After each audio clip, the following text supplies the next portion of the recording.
Hey, my name is Ashish Kumar. I have secured a rank of 53 in the UPSC Civil Services Examination 2019. I originally come from the Darjeeling district in West Bengal. Most of my schooling has occurred in Kurseong as well as Mirik, which are small towns in Darjeeling itself.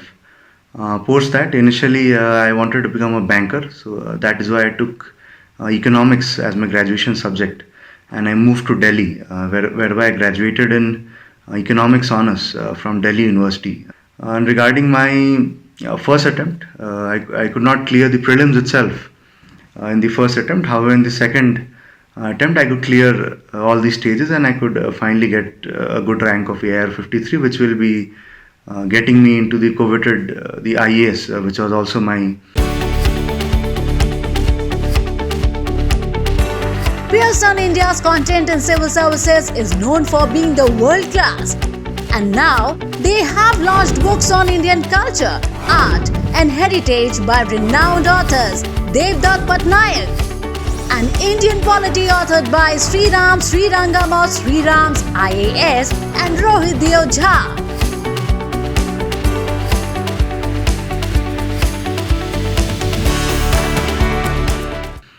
First preference. In my first attempt, I made a lot of mistakes, which I would warn the future aspirants against.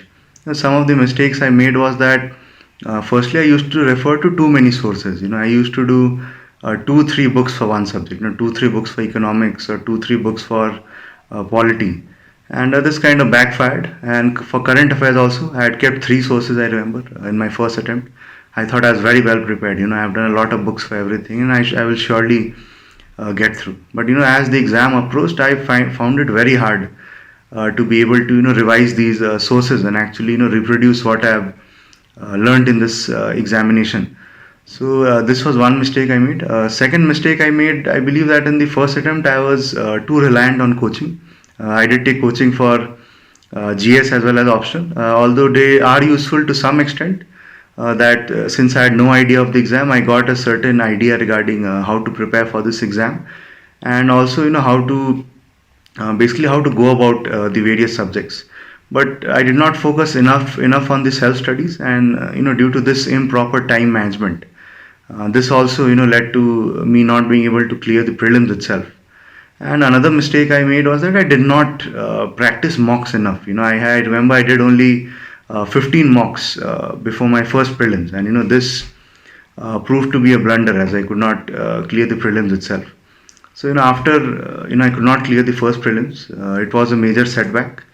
I sat down, I properly analyzed what should be my strategy going forward, and accordingly I corrected whatever mistakes I had made, and accordingly I could achieve success in the second attempt itself.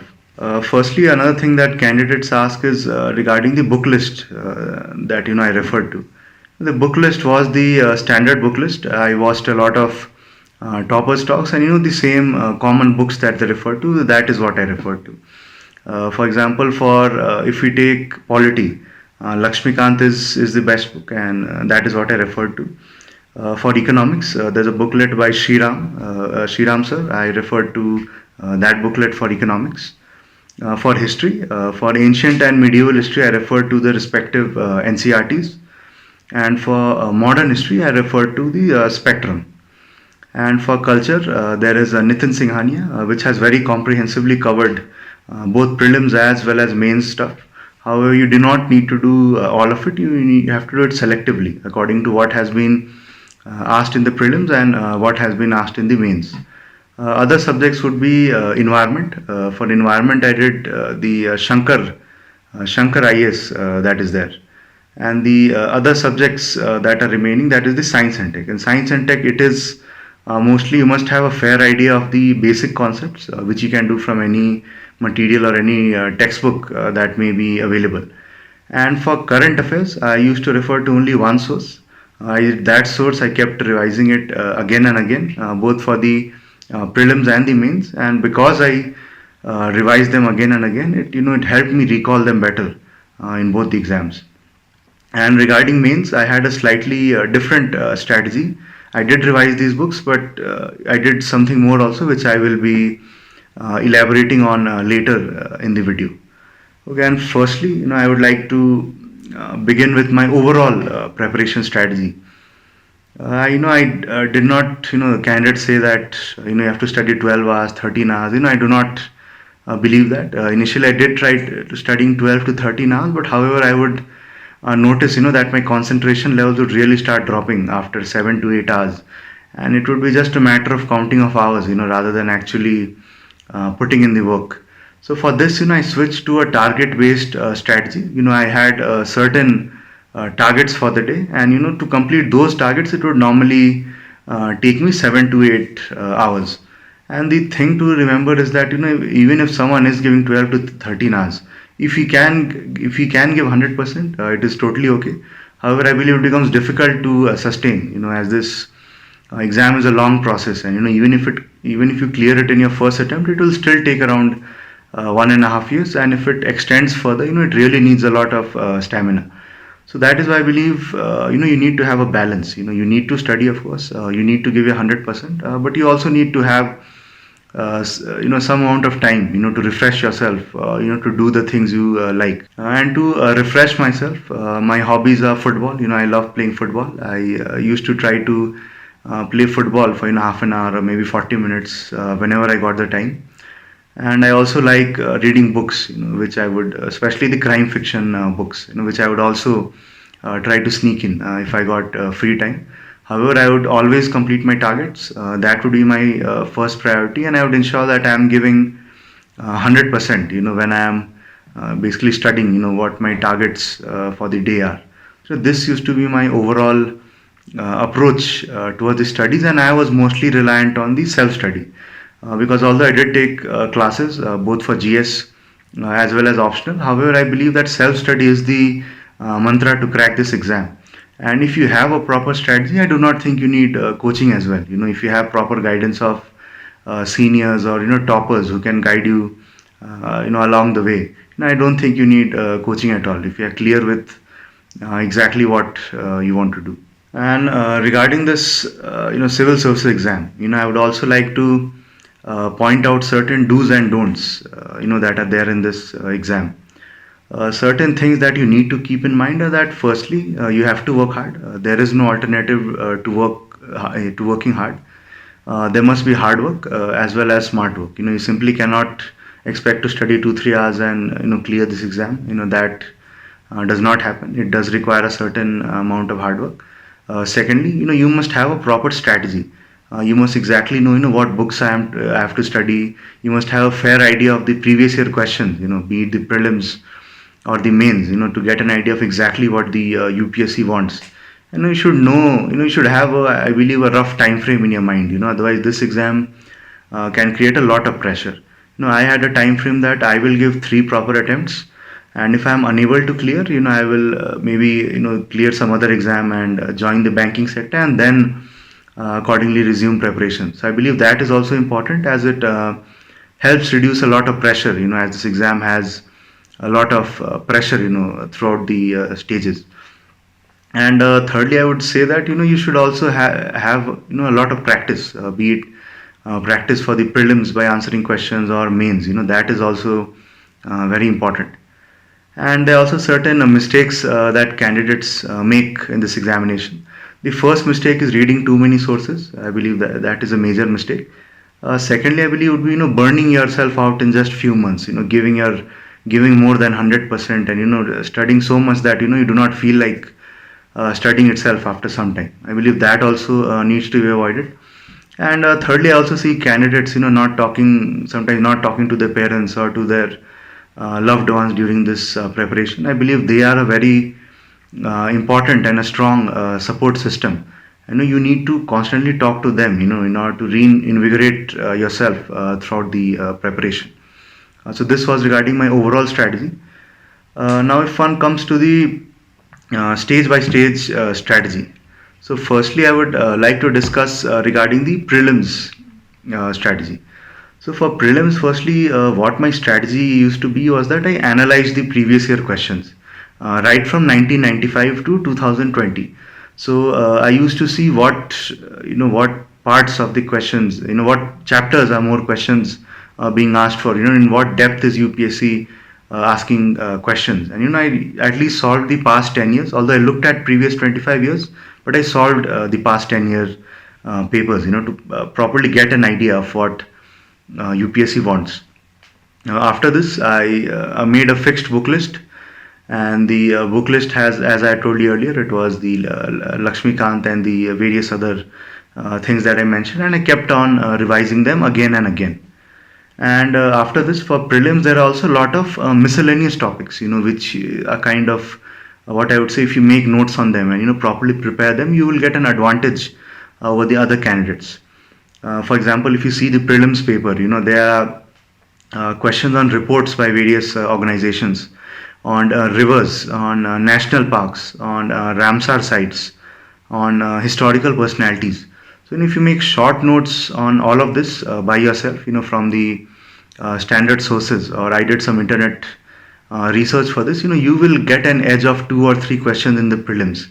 And especially if you've given the prelims, you do know, how much 6 marks or 8 marks can matter. So I would suggest you to prepare these miscellaneous topics, by identifying them from the previous year question, and accordingly preparing a note for them also, so that you get that extra edge over the other candidates that are appearing for the preliminary stage. And after this, another thing I would suggest is that solve 5 to 10 questions every day. I used to there were certain online websites where I would solve 5 questions or 10 questions every day, which kept me in touch and ensured that my knowledge was being applied for the prelims. And apart from these daily questions, in the last 3 or 4 months, you also need to, I believe, solve at least 35 to 40 the prelim mock tests. And not just solving them is the key. You also need to analyze. Why are you, what mistakes are you making? Why are you making a mistake? Is it due to a lack of knowledge? Is due to a lack of analysis, or is it simply due to a lapse of concentration? I know you need to keep in mind why you're making mistakes, and accordingly try to improve them with each subsequent mock test that you make. And another thing which I would like to recommend, and which most candidates must have noticed, is that whenever you solve mock test, have a very systematic way of solving it. What I used to do is that do not solve it at one go, as you will not learn anything. So firstly, what I would do in the first reading of the prelims paper or the mock paper, I would solve those questions where I was 100% sure, and there would be around 30 to 35 of these questions. In the second round, I would solve questions where I am confused between 2 options, and I would mark them in the mock paper, so I can see that how much of these questions am I getting right. And in the third reading, I would solve those questions which I am confused between the 3 options, and this would be my third reading. And my fourth reading, in questions which I had no idea of, I would try to guess, and if I was not being able to guess, I would simply leave the question.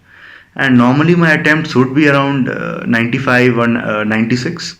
However, I would suggest each candidate should solve mocks and accordingly see what number of attempts works best for them, and which number of attempts are useful for them if they want to clear the prelims. So this would be different for everyone, and you need to accordingly work out that strategy as well.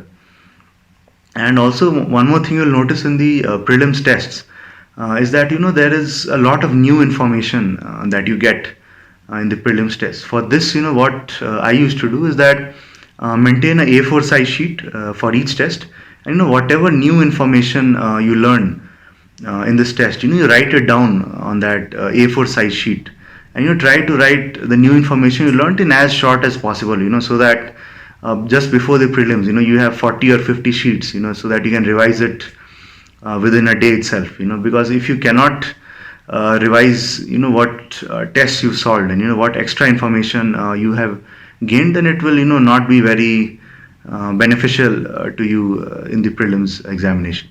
And lastly, I would like to say for the prelims that remain very calm. The calmer you are, the more you can think on your feet in this exam, especially in the prelims exam, the better you will do. And another question a lot of candidates have asked me is regarding the mains preparation. In the mains preparation, I had a bit of a very a very strategic approach, basically a very calculated approach. For the mains, firstly, what I did was whatever basic books I had revised for the prelims, I revised them again and again, be it the Spectrum or the Shriram Economy, or be it the NCRTs or Nitin Singhania or the class 11 NCRTs for geography. I did this again and again because it not only helps in the prelims, but it also will help you in the mains also. So for if we go paper wise, for GS1, the first part is history, and since my optional is history, it would be covered by my optional itself. However, if you do not have history as your optional, you can refer to Nitin Singhania for the culture part, and for modern history, I will use Spectrum. And if you are not confident with Spectrum, also you can refer to the Bipan Chandra, to get a proper understanding of modern history. And after that is the geography portion. For geography, I referred to only the two NCRTs of class 11, and I also saw the previous year questions and tried to get an idea of how to attempt them. And I would also say this is very important. Even for the mains, you need to properly analyze the previous year questions. Right from 2013 to 2019, to get an idea of what areas UPSC is asking for, and what you need to do better in order to improve your score. And the remaining portion in GS1 is society. For society, what I did is that I read the class 12, the yellow NCRT on society, and I also used the internet.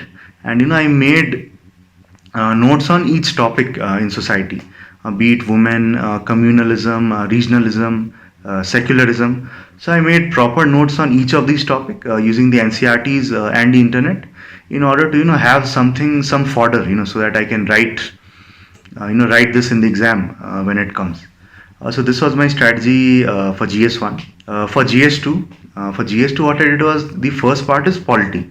So for polity, I believe Lakshmikant, is the main source. I revised that again and again. And apart from that, I also, practiced the various mock tests of mains in order to fill in my information gaps, as well as be able to, implement what I've learned in Lakshmikant properly. And the second part in GS2 is governance. For governance, again, I use the internet as well as some material from the market. You can take any material which provides a basic level of understanding. And I again made notes on every topic, be it education, health, role of civil services in a democracy. So I made notes on all these topics, so that I have a small consolidated note, so that I can use this in the exam, to basically write and be able to produce good answers in governance. And the third part in GS2 is the international relations. So for international relations, I had a bit of a unique strategy. For that, what I did was I made framework for international relations. Framework, as in, if we take the various dimensions in which international relations can be thought of. For example, there is security. Then we have the maritime domain. Then we have trade, or investment, or energy. And similarly, make various domains in the international relations. And accordingly, I prepared notes on these dimensions for the major countries, be it the neighboring countries, or major countries like China, USA, Russia. So for this, I had basic notes for all the major countries, so that I could write proper answers on international relations. And for GS3, GS3, I believe, is the one with the biggest syllabus in the general studies, as it has a lot of topics. For GS3, firstly is the economics portion. I'm an economics graduate, so I did not have a lot of problems in the economics portion. Secondly comes the agriculture and the PDS and the food processing, these parts.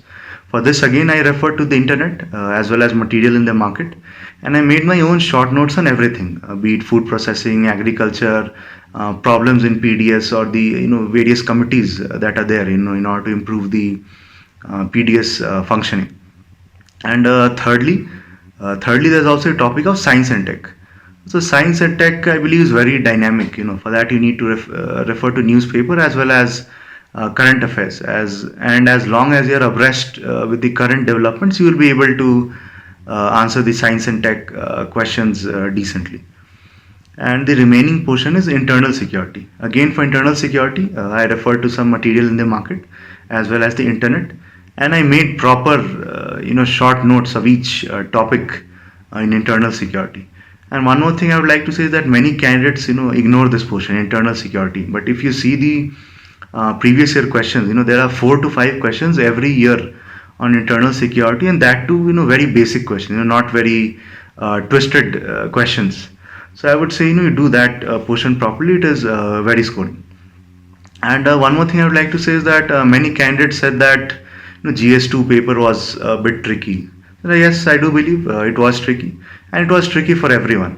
So you need to do those questions which are directly from your notes, or directly from basically from whatever notes or whatever books that you've studied. Do those questions properly, and those questions which require analysis. If you have studied properly, you have understood, you will be able to answer them well. And thirdly, if there are certain questions, for example, there was this some vague questions, for example, like cyberdome, that either candidates will leave, or if you have certain idea, you can try to attempt it.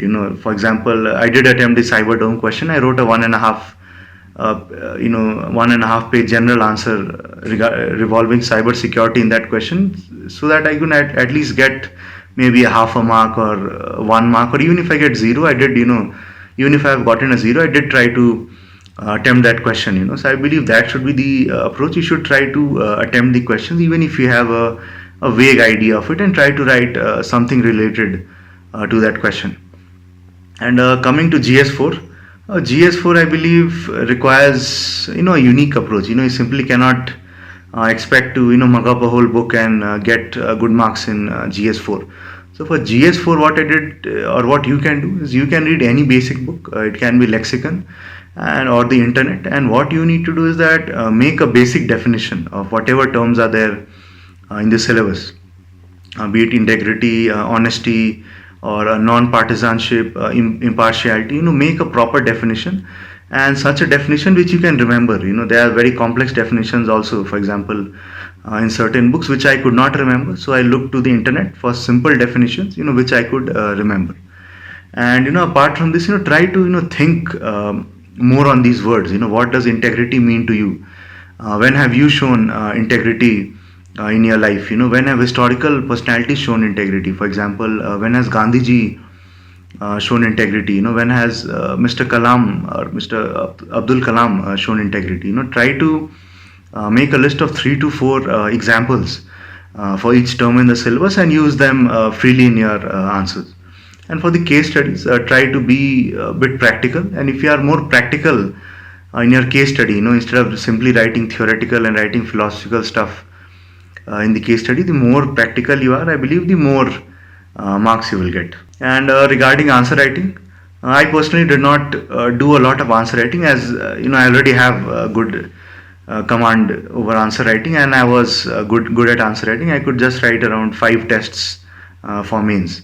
However, for those who believe a lot has to be done to improve the mains answer writing, I would suggest you need to practice a lot, because no matter how much you study, if you cannot put it properly into 150 words or 250 words, you will not get marks, and the examiner will judge you on the basis of what you've written, and not on what you've read.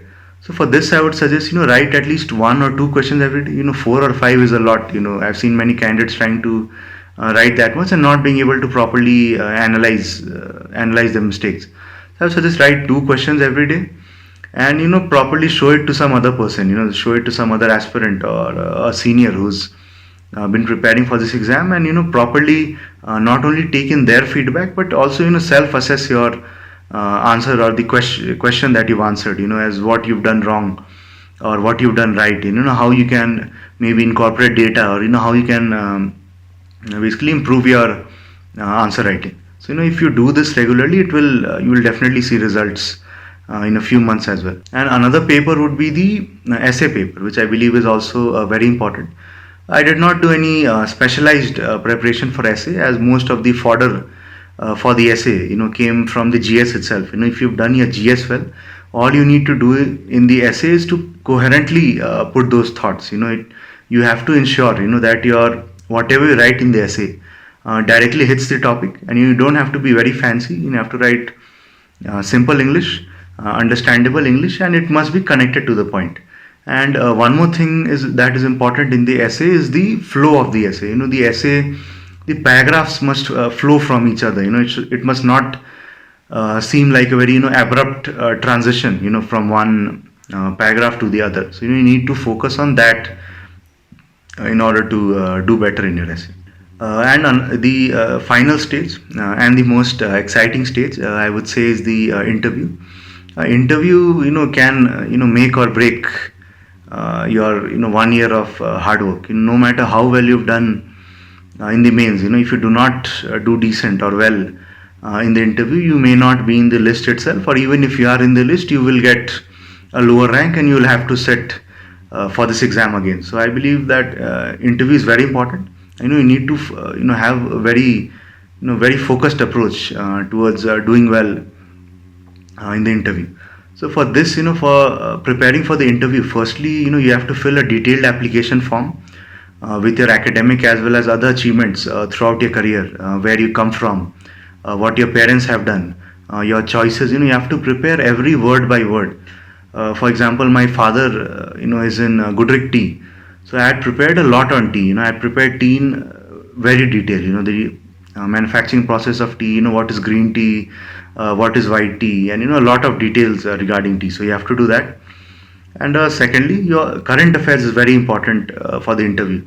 For this, I used to read 3 newspapers: the Hindu, the Indian Express, the Live Mint. As economics was my graduation, I had to read Live Mint as well, and sometimes Hindustan Times also I read. Because the panel members must not be reading Hindu and Express. These are mostly read by the students or academicians. They must mostly be reading Hindustan Times or Times of India. So I followed that as well. For the interview. And for the interview, I believe it is as the candidates say that it is not a test of your knowledge. It is a test of your personality. However, I believe it is both. If you do not have proper knowledge, let's say if I do not have proper knowledge over my graduation subject, that is economics, it will reflect poorly on my poorly on the panel members. So this is why not only knowledge matters, but your personality will also matter. How you put forward that information. Are you calm throughout the interview? Are you able to exactly address what the panel members are asking? And this was my approach throughout the interview. And for the interview, my interview was mostly on expected lines. There were very little unexpected questions. Most of the questions were on economics, which is my graduation. Then there were certain situational questions, and we also had questions on women empowerment, on West Bengal, that is my home state, T, where my father works. And there was, and I tried to be as specific as possible, and not give theoretical answers. For example, there was a question asked to me that if you are made a DM of a district, how will you improve the education of women? And ma'am specifically stated that I'm talking about women who are 30 plus, 40 plus, and not the young girls. So in this, I tried to give a practical answer. I said that, ma'am, firstly, I will try to mobilize the existing teachers, if they can teach in their free time to these women. Secondly, I said, ma'am, I'll also try to mobilize the local volunteers, maybe some college students, or some other educated people in the village, so that they can take out their free time and help teach these women. Thirdly, I said, ma'am, tele-education can be used. Channels like Gyan Darshan or the Swayam Prabha, they can be used to teach the women. And fourthly, I said that, ma'am, their children are already being educated in the primary schools. These children can be encouraged, so that they can teach their mothers, their grandmothers. This I tried to give a very practical answer, and I believe this is what worked for me throughout the interview. Another thing candidates ask is that, regarding the importance of mock interviews. I believe mock interviews is very important. Although I would suggest that do not take their advice, very, to heart. They will say a lot of stuff. You see the common things that they are saying. If you give 3 4 marks, see the common things that they are saying, and accordingly, work on it. And one more advantage of mocks is that you get to know the range of questions that can be asked from your DAF, which I believe is also very helpful for the interview preparation. And regarding the current affairs preparation, I would say that firstly, reading the newspaper is very important, because it may not directly help you maybe in the prelims, but it will help you in the mains, and it is very important for the interview. Only if you've read the newspaper regularly will you form proper opinions, and if you've read the newspaper regularly, let me tell you, you will gain an edge over the candidates, especially in the interview, who haven't read the newspaper. So I believe it is very important. I have even read newspaper one day before the prelims and one day before the mains also.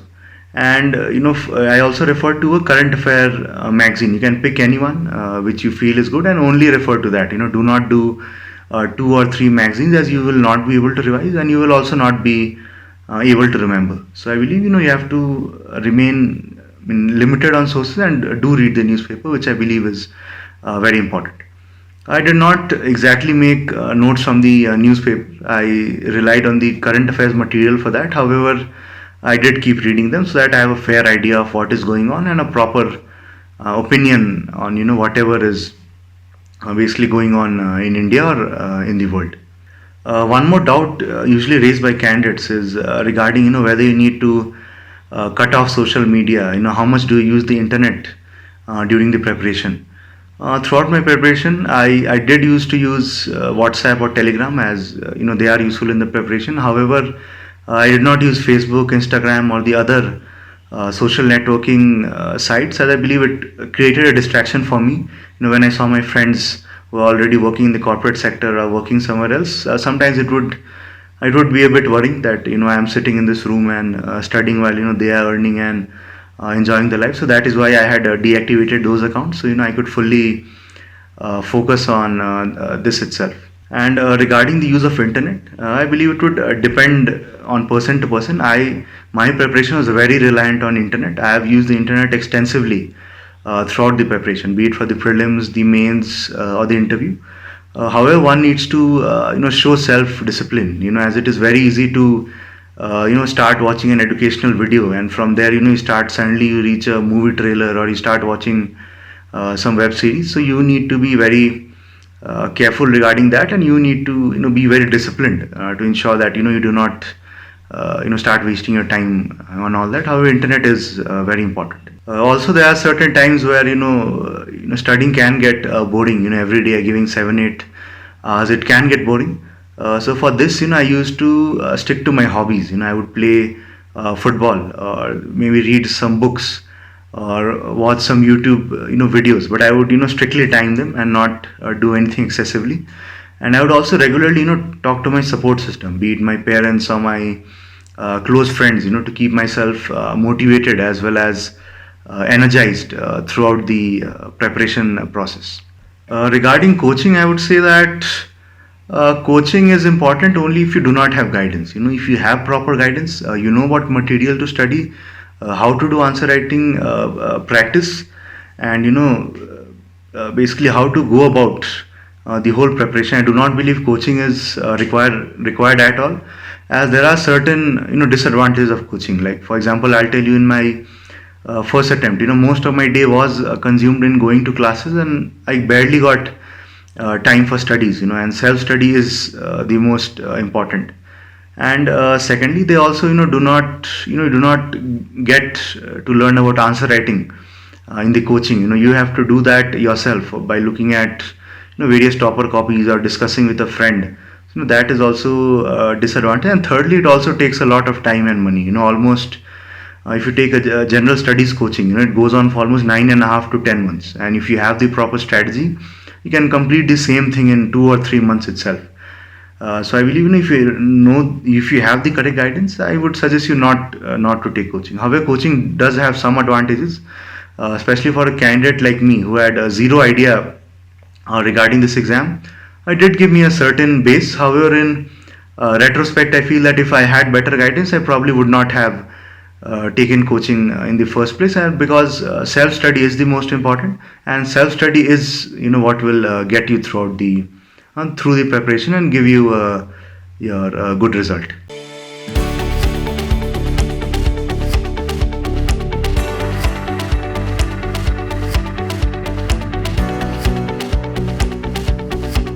Millions of aspirants across the country prepare for civil services every year. As many as 8 lakh students appeared for the civil services exam in 2019, which is considered the most widely taken exam in the country. Pearson India's content in civil services is known for being the world class. And now they have launched books on Indian culture, art and heritage by renowned authors Devdutt Patnaik, an Indian polity authored by Sriram Srirangam or Sriram's IAS and Rohit Jha. 25 years ago, I had given the UPSC exam. I had gone through it, and I got through, but I didn't do very well in my interview. And the question related to heritage and tradition, and it has always bothered me. So I said, this is an opportunity to right the wrong. Because why could I not answer the question properly is because it was not clearly explained to me. And I said, okay, let me, at least as a responsible citizen of our country, put together a book that will make things simple and easy. And that was the reason I did it. And really, culture and mythology have a very close relationship. Mythology is more abstract, culture is more concrete. They are like sort of two sides of the same coin. So I focused more on the abstract aspects. I enjoyed, and I realized I was not paying attention to the material aspects of the culture. And that happened around the same time. My friends who are experts in museum craft and experts in museums were telling us how they struggle to get information out to young people. So, all came together, and this was a great opportunity for me to also streamline my thoughts. So I took the opportunity, and it took some time, but it did. Another book titled Indian Polity, authored by Sriram Srirangam and Rohit Jha, covers important chapters on the Indian Constitution, its sources and amendments, directive principles of state policy, fundamental rights and duties, and acts related to it, election commission and schedules. Given the fact that polity has significant weightage in the exam, it can make or break your progress. So it matters quite a bit that we are, in tune with the changes. My idea, dream, desire, whatever, is to make my students feel utterly comfortable with the book. Lectures are there to back it up. Q&A is there. WhatsApp is there. Everything is there so that you are on track to making it. But the book should give you so much relief that you should dance and sing at the end of the day after finishing a chapter. Along with the new rich titles, Pearson India is offering an app both on Android and iOS, which will provide a blended learning experience to students and brings the learning content in an innovative bite-sized format, which will be made available to the aspirants on the daily basis. Pearson India is partnering with eminent content creators for this app and will be offering the resources free to the aspirants. The idea is digital first company in the education segment, keeping current pandemic challenges in the mind. Over the last 1 year, during the pandemic right through, like anyone else, we were also confronted with a lot of challenges in terms of how to deliver solutions, because schools were not working, institutes were not working, students were at home stuck, educators were not able to do face-to-face teaching, etc. So largely the online mode, but the challenge was how do you still keep the learning curve intact? So whether it is K-12, the higher ed, test preparation is what we are focused on today, and professional educations. I think Pearson took this lead of creating this entire online ecosystem, and we're happy to share that across India, we were able to connect with more than 10,000 teachers through various online training interventions, workshops, webinars, etc., which actually greatly helped the teachers to deliver the process of learning to the students. So that was a great experience and learning for us, because we also had to sort of quickly develop this capability, imbibe, and move forward. But if you look at specifically the test prep segment, I think apart from the postponement of the various cycles, etc., the real challenge was how do you create capabilities and solutions for these high-stake exams, be it NEET or IIT, JEE, UPSC, through great content and something where you can also build in assessment solutions, mock tests, and good amount of preparation resources so that the learners could take those exams being fully prepared. So this is yet another step in that direction. Very soon, both the books will be available for purchase on Amazon India.